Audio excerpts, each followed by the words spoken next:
Hi everybody, Dr. Bill Crawford here, psychologist, speaker, author of 4 books, host of 2 PBS specials. Here today to give you another tip on how to become more influential in your life. And this one is a fairly easy one to implement because it really has to do with the language we use or how we describe how we are influenced by others.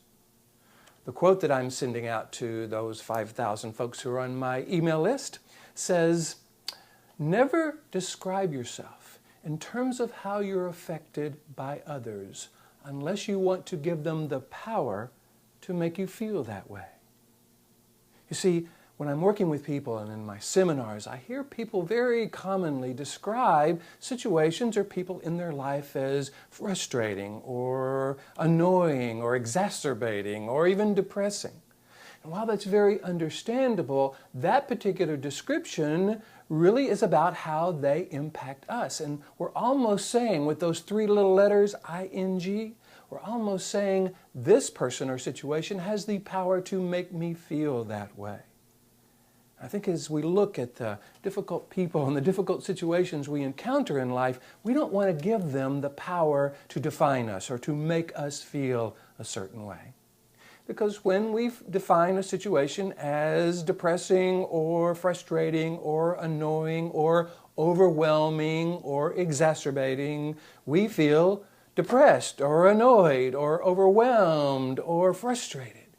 And again, I'm thinking for most of us, that's not how we want to feel.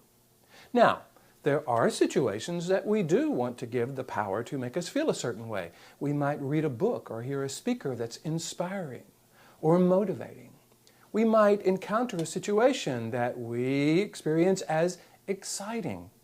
And so using those 3 little letters to define how we feel, how that situation or person makes us feel, is wonderful because it is exactly how we want to experience that situation. So you can see how powerful these 3 little letters, ing, are.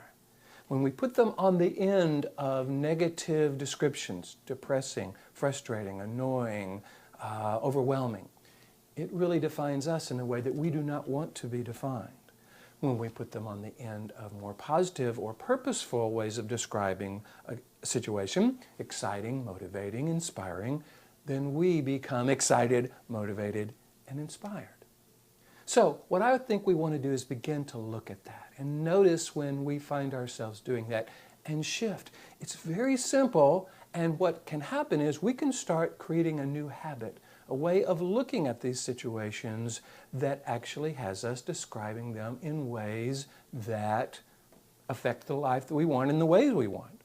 You know, if we want to feel inspired or motivated or excited, we can use that word.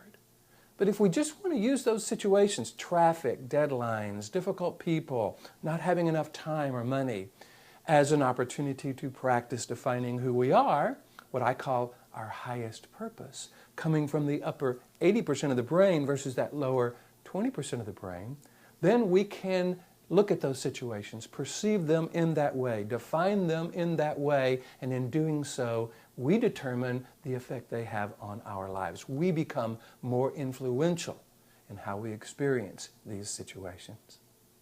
If that appeals to you, and I would encourage you to practice it, see how it works. Notice when you find yourself defining a situation in a way that is incongruent with how you want to feel or incongruent with the power you want to give that person or situation to make you feel a certain way. Change that to, okay, good information, an opportunity to practice being a way that I would recommend to someone I love, being a way that makes a statement I want to make about who I am. And I'm guessing that none of us want to define ourselves as depressed or frustrated or anxious or overwhelmed or annoyed.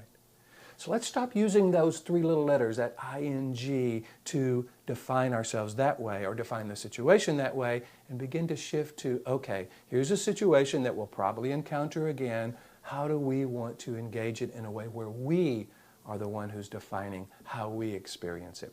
We become more influential in our lives and in the lives of others. I hope you're finding these videos valuable. I am certainly having a wonderful time bringing them to you. If you do, please hit the like button. You know how Google and YouTube pay a lot of attention to that in terms of how they rate it and how they recommend it to others. If you want me to come and do a presentation on stress or leadership or dealing with difficult people or any topic you think this new top-of-the-mind perspective could be valuable on, let me know. I'd love to come and do that. Go to my website, Ph.D.com, or just Google Bill Crawford. I'll come up on the first page. Go to the website, hit the contact button, let me know what you're interested in. If you want to work with me as a psychologist or life coach or whatever you want to call me, go to that website, hit the contact button, let me know that as well. I work with people all over the world through Skype, through over the phone, and of course here in Houston in person. So I'm looking forward to hearing from you if that's something you're interested in. And I'm hoping you're seeing this process, these videos, as helping you bring more clarity, confidence, creativity to everything you do. If so, I'll look forward to seeing you in the next video.